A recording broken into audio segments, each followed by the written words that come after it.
ලොව නැලවෙන්නේ අඳුරෙන් දුරවේ මඟ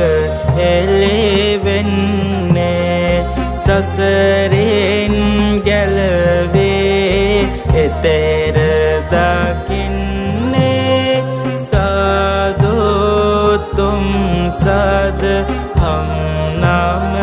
දෙන්නේ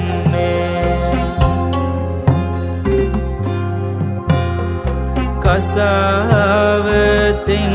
සැරසෙසෙත් සැනසූ අමාදහම් රස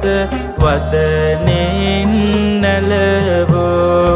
උතුම් බුදු හිමි මඟ